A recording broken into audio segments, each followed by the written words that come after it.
결혼 전 우리 부모님께 인사를 하러 가기 전 남편이 걱정스러운 표정으로 물었어요. 혹시 나 반대하시면 어떻게 하지? 뭐? 반대를 하긴 왜 반대를 해? 아니, 내가 모아놓은 돈도 많지도 않고 그렇잖아. 그렇긴 뭐가 그래. 상민 씨 이제 29인데 그 정도 모은 것도 엄청 많이 모은 거지. 우리 부모님 그런 거 별로 상관 안 하시니까 걱정 안 해도 돼. 오히려 우리 아빠는 그 나이에 그만큼 모은 것도 엄청 많이 모은 거라고 하시면서 칭찬하셨는걸? 진짜? 근데 아무래도 자기네 집이랑 너무 차이가 나서 내 입장에서는 걱정도 많이 되더라고. 평소 남편의 성격은 시원시원하고 바르다는 소리를 많이 듣는 편이었는데요. 우리 부모님께 인사를 드리러 갈 때가 되자 너무 많이 긴장을 하는 듯한 모습이었습니다. 제가 남편에게 몇 번이나 괜찮다고 했지만 남편의 표정은 여전히 불안해 보이기만 했어요. 그렇다고 해서 시댁이 막 못 산다거나 그런 건 아니었지만 아마도 우리 집이 잘 사는 편에 속하다 보니 남편 입장에서는 걱정이 앞섰던 것 같았습니다. 그렇게 며칠 후 부모님이 말씀하신 한정식 집에서 첫 만남을 가졌는데요. 엄마가 미안한 듯 말을 했어요. 내가 집에 초대해서 직접 요리를 해줬어야 했는데 미안해요. 아닙니다. 괜찮습니다. 내가 괜찮지가 않아서 그래요. 우리 주연이 인사 갔을 때는 부모님이 진수성찬으로 준비해 주셨다고 하길래 내가 한번 준비해 보려고 하다가 그냥 포기했어요. 워낙 음식 솜씨가 없다 보니 그냥 식당에서 보는 게 나을 것 같아서요. 엄마가 미안한 듯 남편에게 말을 하고 있었는데요. 하긴 엄마 음식 솜씨가 좀 그렇긴 해. 그 쉽다는 김치볶음밥을 그렇게나 맛없게 하는 사람도 찾아보기 힘들긴 할 거야. 넌 이 와중에 엄마 약을 올려야 시원하겠니? 엄마가 못마땅한 듯 제게 쏘아붙였는데요. 저는 진짜 괜찮습니다. 암튼 이해해줘서 고마워요. 부모님이 계속해서 존댓말을 사용하자 남편이 쑥스러운 듯 두 분에게 편히 말씀하시라는 말을 했습니다. 식사를 하는 내내 분위기는 좋은 편이었고 다행히 부모님 두 분 다 남편을 마음에 들어하는 듯한 모습이었어요. 그렇게 맛있게 식사도 하고 이야기를 나눈 후 집에 돌아간 남편이 떨리는 목소리로 제게 전화를 했어요. 어때? 나 마음에 드신대? 응, 부모님이 완전 마음에 드신대. 정말? 남편이 놀란 듯한 목소리로 묻고 있었어요. 뭘 놀라기까지 하고 그래. 내가 그랬잖아. 우리 부모님 완전 좋아하실 거라고. 그래도 내가 가진 것도 별로 없고 그런데 괜찮으시대? 우리 부모님 그런 거 별로 신경 쓰시는 분들 아니라니까. 100점 만점에 100점이라고 하셨으니까 아무 걱정도 하지 마. 제가 남편에게 부모님이 했던 말을 전달했습니다. 괜히 나 기분 좋으라고 하는 소리 아니지? 절대 아니야. 아까 식당에서 상민씨 하는 행동 보고 바르게 잘 컸다고 아주 좋아하고 계셔.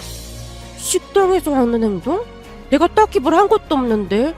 사실 오늘 너무 긴장해서 말도 잘 못했거든. 아빠는 그런 거에 별 관심도 없으셔. 근데 아까 식당에서 직원이 유리컵을 떨어뜨렸잖아? 진짜 긴장하고 있던 와중에 그래서 더 놀랐잖아? 근데 그게 왜? 상민 씨는 잘 기억이 안 나나 본데 그때 상민 씨가 바로 그 직원한테 괜찮냐고 물어봤잖아. 그랬지. 컵이 깨져서 혹시나 다쳤을까봐 걱정이 돼서 그런 건데 그게 왜? 아빠가 그러시더라고. 그것만 봐도 인성이 된 사람이라고. 거기다 직원이 음식 세팅해줄 때마다 고맙다고 꼭 인사도 하고 식당 나갈 때는 잘 먹었다는 인사도 잊지 않았고 말이야. 그게 왜? 설마 그것 때문에 내가 마음에 드셨다는 거야? 남편이 믿어지지 않는다는 목소리로 오히려 대묻고 있었어요. 아빠 말로는 그게 평소 몸에 배어있는 습관이라고 말씀하셨어. 그것만 봐도 어떤 사람인 줄 그냥 다 알 수가 있다고 말이야. 그런 예의를 아는 사람들이 진짜 배운 사람의 모습이라고 하시더라고. 아빠 회사에 보면 예의 없는 직원들 참 많다고 하시면서 말이야. 근데 그냥 당연한 거 아닌가? 아니지. 아빠 말로는 부모는 자식의 거울이라고 하시더라고. 그냥 안 봐도 상민 씨 부모님이 어떤 분들인지 알 수 있겠더래. 아빠뿐만 아니라 엄마도 엄청 마음에 드신대. 내 동생도 마음에 든다고 하고 있고. 제가 남편에게 자세하게 설명을 해줬는데요. 그제서야 안심이 된다는 듯 남편이 긴 한숨을 내쉬고 있었습니다. 남편의 본가는 지방의 작은 시골 마을에 있었어요. 집이 크거나 하진 않았지만 집안에 딱 들어가자마자 손님 맞을 준비를 꽤 많이 했음을 알 수가 있었습니다. 오래된 듯한 집이었지만 어디를 봐도 깔끔한 모습이었거든요. 거기다 농사를 짓는 부모님을 자랑스레 이야기하면서 당당히 말하던 남편의 모습을 보며 아빠가 더욱 마음에 들어하는 모습이었습니다. 그 뒤 우리는 모두의 축복 속에 결혼식을 올렸습니다. 신혼집은 아빠가 가지고 있던 집에 전세로 들어가서 살게 되었는데 말이 전세지 그냥 살다시피 했습니다.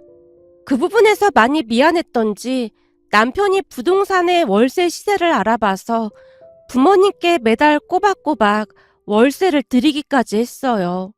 부모님이 몇 번이나 말렸지만 남편 또한 정중하게 거절을 했습니다. 이런 위치에 이렇게 좋은 집에서 살게 해주신 것만으로도 감사한걸요? 라며 꼬박꼬박 아빠에게 월세를 드렸어요. 아빠는 그 모습 또한 참 기특하게 생각하셨고요. 그렇게 우리 가족은 한동안 평화로운 시간을 보내고 있었어요. 그러던 어느 날 그 평화가 깨지고 말았는데요. 밤 늦은 시간 집에 들어온 동생이 부모님께 놀란 채 말을 했다네요. 저기 큰일 났어요. 뭐? 큰일이 나다니? 너 무슨 사고라도 친 거야? 네, 근데 제가 꼭 책임지고 싶어요. 책임이라니? 혹시 너? 네, 여자친구가 임신했대요. 뭐? 임신? 아이고 두야, 내가 너 때문에 못 살겠다 못 살아. 넌 대체 누굴 닮아서 그 모양인 거니? 죄송해요. 근데 제가 꼭 책임지겠습니다. 그럼 이렇게 된 마당에 당연히 책임져야지. 그걸 말이라고 해. 근데 그때 우리 집에 왔던 민영인가 하는 그 아가씨 맞는 거지? 니들 사귄 지 몇 달 되지도 않았잖아. 모름지기 사람은 사계절은 지나보고 결혼해야 하는 건데 걱정이 태산이다. 엄마가 걱정스레 긴 한숨을 내쉬고 있었습니다. 아무래도 엄마는 민영이란 사람이 마음에 들지 않는 듯한 모습이었어요. 사귄 지 얼마 되지도 않은 상태에서 여자친구를 데리고 집에 놀러왔던 모양인데 하는 행동이 영 탐탁지 않은 듯한 모습이었거든요. 하지만 그렇다고 해서 반대를 하거나 할 수도 없는 상황이었기에 급하게 결혼식을 올렸어요. 결혼식 전에도 크고 작은 마찰들이 있었는데요. 우리 부모님이 동생 역시 아빠 명의로 된 전셋집을 마련해줬지만 올케 친정 부모님은 그게 못마땅한 듯 동생 부부 명의로 사달라고 대놓고 요구를 했거든요.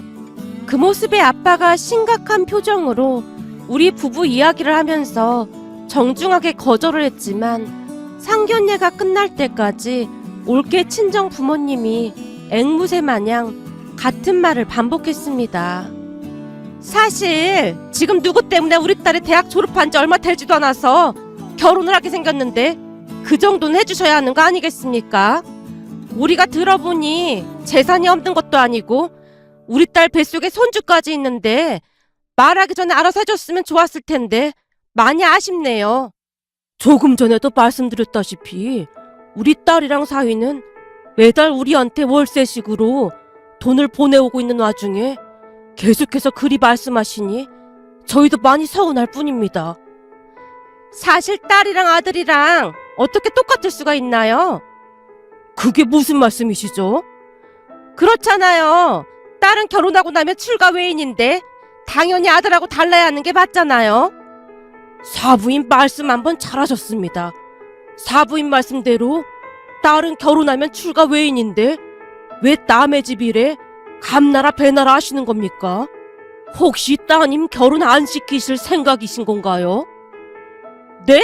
그게 무슨 말씀이세요? 지금 임신까지 한 마당에 결혼을 안 시키다니요. 그니깐요. 이제 결혼하면 우리 집안 사람이 되는데 왜 사부인께서 집을 해줘라 마라 하시는 겁니까? 그리고 확실히 짚고 넘어가고 싶어서 말씀드리는 건데 우리는 딸이랑 아들 차별하고 키우지 않았습니다. 그러니 남의 집안일에 상관하지 마시죠. 그 어느 때보다 아빠가 단호한 목소리로 말을 하고 있었는데요.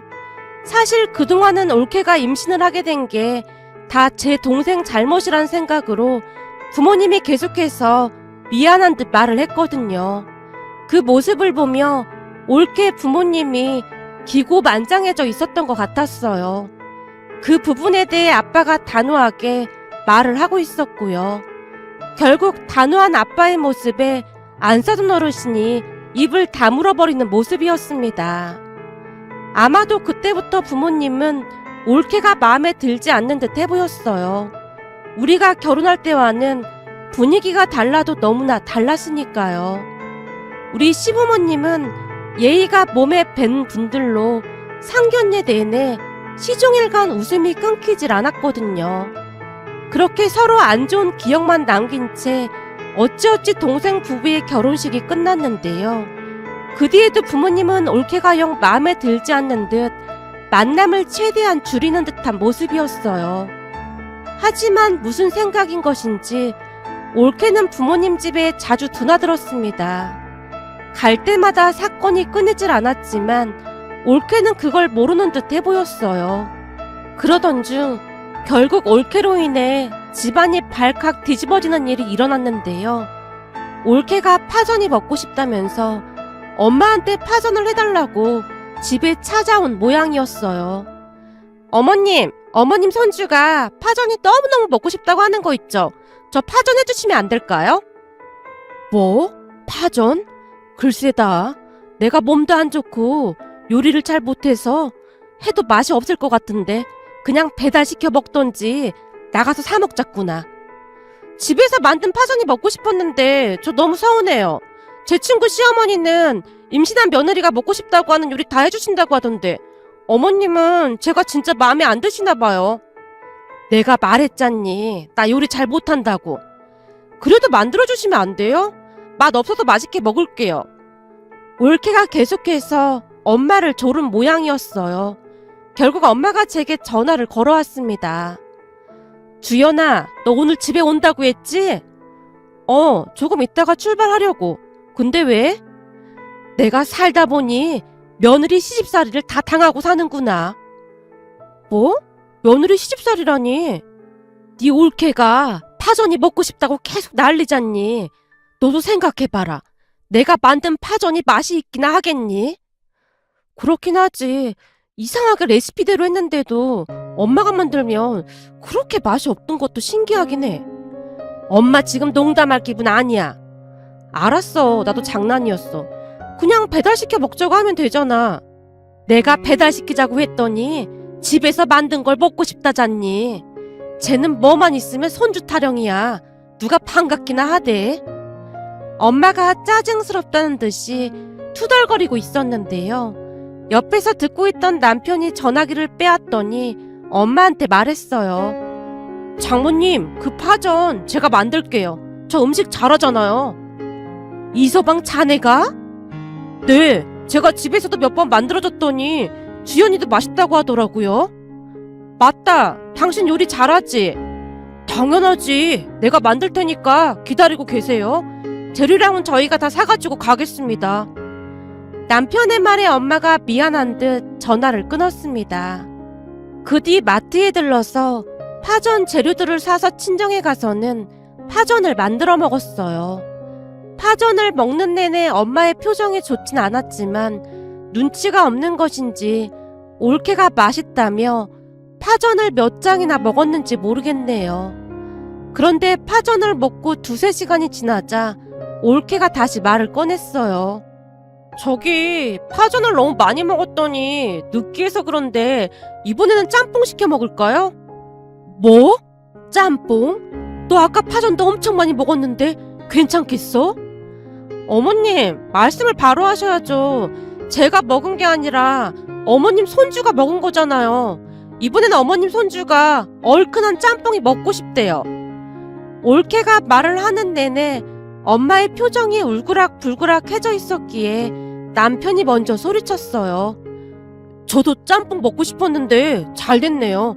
제 휴대폰에 배달어 불 깔려 있으니까 제가 배달시킬까요? 자네가 왜 배달을 시켜? 와서 내내 파전 만드느라 고생했는데 준호 네가 배달시켜. 엄마가 동생에게 배달을 시키라고 말하던 순간 올케가 서운하다는 듯이 말을 했어요. 어머님, 형님네는 2식구뿐인데 우리는 곧 3식구 되잖아요. 그러니까 여유 있는 집에서 시키면 좋잖아요. 올케가 우리 남편을 바라보며 말하고 있었는데요. 그 순간 엄마가 올케에게 한마디를 하려고 하던 찰나에 남편이 급히 먼저 말을 꺼냈어요. 장모님, 여기가 맛집이라고 하는데 여기로 시킬까요? 장모님은 면 안 좋아하시니까 볶음밥 어떠세요? 남편의 물음에 우선은 엄마가 멋쩍은 듯 고개를 끄덕이고 있었어요. 그런데 문제는 주문한 음식이 도착하면서 시작이 되었습니다. 벨이 울려서 남편이 문을 열었는데 배달 직원이 미안한 듯 말을 했어요. 저기, 제가 급하게 오느라 국물이 조금 센 것 같습니다. 배달 직원의 말에 올케가 어이없다는 듯이 대받아치고 있었고요. 저기요, 이걸 어떻게 먹어요? 우리가 그렇게 운전하라고 시켰어요? 죄송합니다. 오다가 차를 피하다가 잠깐 기우뚱했는데 아마도 그때 조금 센 것 같습니다. 그래서 우리 보고 어쩌라고요? 네? 그게 무슨 말씀이세요? 그렇잖아요. 이건 엄연한 그쪽 잘못인데 왜 우리가 피해를 봐야 하는 거죠? 이럴 경우에는 그쪽에서 책임져야 하는 게 맞는 거잖아요. 올케가 배달 직원을 몰아붙이고 있었기에 가족들 모두 혼비백산한 채 어쩔 줄을 몰라 하고 있었는데요. 우리 모두 살면서 그런 광경은 처음이었거든요. 그 순간 남편이 급히 둘의 대화에 끼어들었습니다. 저기, 제가 보니까 조금 센 것 같은데 그냥 먹죠.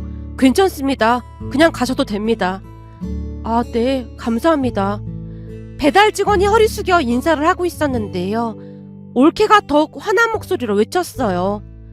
아니, 괜찮긴 뭐가 괜찮다는 거예요. 저 사람이 실수한 걸 왜 우리가 피해를 봐야 하는 거죠? 저기요, 저 임산부거든요? 근데 이렇게 엉망이 된 음식을 어떻게 먹으라는 거예요? 다 필요 없고 음식 새로 해서 가지고 오던지 환불해주세요. 음식점 잘못은 아니고 그쪽이 실수한 거니까 그쪽이 환불해주시면 되겠네요. 아니면 별점 완전 최악으로 줄 테니까 그런 줄 알고 계세요. 저기 별일 아닌데 그냥 보내주죠. 남편이 다시 한번 올케를 말리고 있었는데요. 남편이 계속해서 배달 직원 편을 들고 있다는 생각에 기분이 나빴던 모양으로 올케가 넘지 말아야 할 선을 넘고야 말았습니다. 고모부가 시골 사람이라 잘 몰라서 그러나 본데 이런 사람들한테 잘해줘봤자 그냥 호구로밖에 생각 안 해요. 아마도 가면서 바보 같다고 비웃기나 할걸요? 그니까 순진한 척 좀 하지 마세요. 올케가 한껏 비아냥거리며 말을 하고 있었는데요. 아빠가 배달 직원에게 조용히 사과까지 했습니다. 저기 죄송합니다. 바쁘실 텐데 그만 가보세요. 아닙니다. 제가 너무 죄송합니다. 그리고 고맙습니다. 얼른 가보세요. 아빠의 말에 배달 직원이 급히 계단으로 내려가고 있었어요. 그 모습에 올케가 아빠한테까지 짜증스레 말을 했고요. 아버님, 이런 거 환불받아야 하는 건데 왜 그냥 보내요? 저런 사람들은 한번 호되게 당해봐야 한다니까요. 보자 하니까 갈수록 가관도 아니구나. 네? 그게 무슨 말씀이세요? 내가 그동안 계속해서 지켜봤는데 넌 목에 깁스라도 한 거냐? 네? 목에 깁스를 하다니요. 우리 그때 다 같이 제주도 여행 갔을 때도 그래. 호텔 직원들이 오며 가며 계속 인사할 때 네가 그 직원들한테 인사를 하는 모습을 단 한 번도 본 적이 없어. 제가 왜 인사를 해요? 그건 그 사람들 일이잖아요. 뭐? 그 사람들 일? 맞잖아요. 그 인사도 그 사람들 월급에 다 포함된 건데 제가 왜 그 사람들한테 인사를 해야 하는 거죠? 그런 일 하기 싫었으면 본인들이 잘 살았어야 하는 게 맞는 거잖아요. 넌 진짜 구제불능이구나. 됐으니까 니들 집으로 가라. 더 이상 너랑 말하고 싶지도 않구나. 돈이면 다 되는 줄 알아? 사람이 기본적으로 갖춰야 할 품격이라는 게 있는 거야. 그런 권리를 누리고 싶으면 그에 맞는 품격을 유지하면서 살아야 하는 거고, 내가 보니 넌 그 권리를 누릴 자격도 없어 보이는구나. 다음 달 말까지 니들 살던 집 빼고 니들 스스로 집 마련해서 살거라. 네? 아버님, 그게 무슨 말씀이세요? 갑자기 집을 빼라니요. 니들도 우리 도움 없으면 저 사람들하고 다를 게 뭐가 있어. 젊은 사람이 저렇게 성실하게 사는 게 보기만 좋구만. 뭐가 어쩌고 어째? 본인들이 알아서 잘 살아야 한다고? 그러니까 니들도 앞으로 알아서 한번 잘 살아보렴. 요즘 세상에 부모 도움 없이 집 한 칸 마련하기가 얼마나 힘든 줄 알긴 하고 그런 소리라고 앉았어? 꼴도 보기 싫으니까 니들 그만 가봐. 아빠가 동생 부부를 내쫓아버렸습니다. 그 뒤 아빠가 동생 부부에게 아파트에서 나가라고 계속해서 닥달을 했어요. 사돈어르신이 전화해서 난리까지 쳤지만 아빠가 단호한 목소리로 말했고요. 우린 아들 없는 셈 치고 살면 그만입니다. 이혼을 시키시던지 말던지 알아서 하시죠. 만약 이혼시키신다면 손주 양육비는 저희가 부담하도록 하겠습니다. 처음에는 강하게 나오던 사돈어르신이 결국 꼬리를 내리고 말았는데요. 당신 딸을 이혼시킬 생각은 없었던 모양이었어요.